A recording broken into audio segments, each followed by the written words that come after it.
বিসমিল্লাহির রহমানির রহিম। আসসালামু আলাইকুম। জনতার রান্নাঘর থেকে সবাইকে জানাচ্ছি শুভেচ্ছা। আশা করি সবাই ভালো আছেন। আজকে যে রেসিপিটি করব সেটা ডিম ভাজবো আর কি। শীতের একটু সবজি দিয়ে ডিম ভাজি করব। এখানে আমি পেঁয়াজ নিয়ে নেই, এই যে গ্রিন অনিয়নটা নিয়েছি, কারণ এটা শীতের দিনেই পাওয়া যায়। আর আপনারা যদি এটা না দিতে চান তাহলে অবশ্যই পেঁয়াজ দিয়ে নেবেন। 1 চামচের মতন টমেটোর কুচিটা নিয়ে নিয়েছি।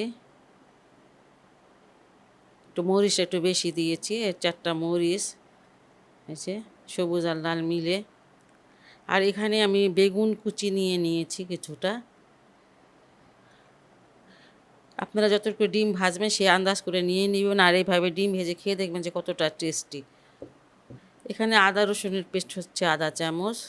এখানে মরিচের গুঁড়া, ধনিয়ার গুঁড়া, হলুদের গুঁড়া, গরম মশলার গুঁড়া আর হচ্ছে ভাজা জিরার গুঁড়া, সবগুলো মানে কোয়ার্টার চামচ থেকেও কম।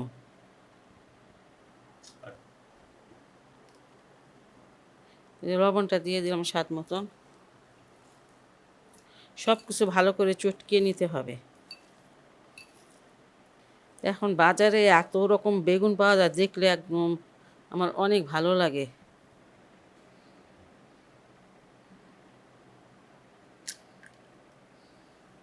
এখানে আমি 2টা ডিম নিয়ে নিলাম, আর আপনাদের যদি বেশি লাগে তাহলে অবশ্যই বেশি দিবেন। ডিমের সাথে সব সবজিগুলো মাখিয়ে নিব। এমন একটা মানে এরকম ডিম ভাজা যদি হয় তাহলে কিন্তু আপনি শুধু এই তরকারিটা দিয়ে মানে এই ভাজাটা দিয়ে এই ভাত খেয়ে নিতে পারবেন।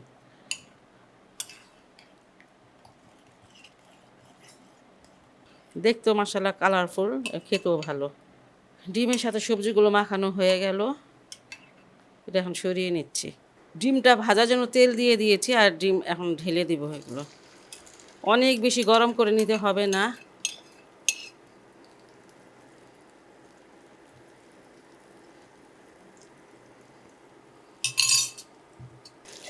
ডিমটাকে আমি উল্টিয়ে দিলাম।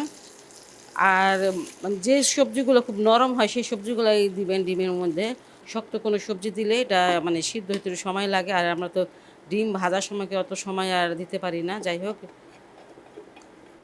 আঁচটা কিন্তু কমিয়ে রাখবেন এই মুহূর্তে, আস্তে আস্তে হোক। এই সাইডটা হয়তো 3 থেকে 4 মিনিট লেগে গেছে। এখন শীতের অনেক সবজি পাওয়া যায়, এই সবজিগুলো দিয়ে আপনারা এইভাবে ডিম ভেজে খেতে পারেন। আর এটা একদম ভেঙে টেঙেও দিতে দিতে পারেন, বা এরকম আস্ত রাখতে পারেন। এটা দিয়ে 2 জন মানুষ খুব ভালোভাবে ভাত খেতে পারবে। ডিম ভাজার রেসিপিতে খুবই সহজ হয়, খুবই সহজ একটি রেসিপি এবং হেলদি। আপনারা বাসায় এটা অবশ্যই ট্রাই করবেন। আর যদি ভালো লাগে আমার রেসিপিটি তাহলে অবশ্যই আমার চ্যানেলকে লাইক, কমেন্ট, সাবস্ক্রাইব করবেন। সবাই ভালো থাকুন, সুস্থ থাকুন, নিরাপদে থাকুন, এই দোয়া করি। আপনারাও আমার জন্য দোয়া করবেন। আল্লাহ হাফেজ।